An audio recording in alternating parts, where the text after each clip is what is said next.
Hi, my name is Ed Ebreo and I invite you to attend the Supervisor's Daily Execution Toolkit workshop. Itong workshop na ito ay offshoot ng ebook na sinulat ko with the same title. Kailan ito mangyayari? This is going to happen next week, July 21 from 8 a.m. to 5 p.m. and it's going to be via Zoom. Part ito ng ExecuServe's online workshop series. So, bakit ka kailangan umattend nitong training na ito kung ikaw ay isang supervisor? It's important to recognize that you as a supervisor are the most consistent influence on daily execution in the workplace. You signal the openness of communication in your team. You promote or hinder clarity. You maintain the cadence of your team. And you definitely impact employee engagement.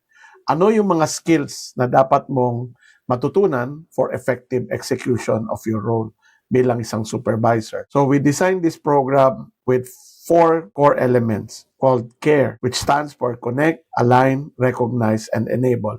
And by the end of the session, you should be able to come up with a learning action plan to apply the lessons back in the workplace. So let me give you a quick overview of each module. Connect will focus on building trust and psychological safety, where we diagnose the reason why employees fear speaking up. We will also learn how to build trusting behaviors, ask and listen openly, and create an environment where people feel it's safe to share their ideas or ask questions. The next module is all about alignment. It's about clarifying team goals, defining roles and responsibilities, clarify decision boundaries, and making sure that all of this is operationalized through your daily shift briefing practice. The third module is about recognition and reinforcing the right behaviors. Through this module, you will learn that recognition builds ownership, learn how to provide constructive feedback that improves performance, and we will role play to make sure that you're able to build the necessary confidence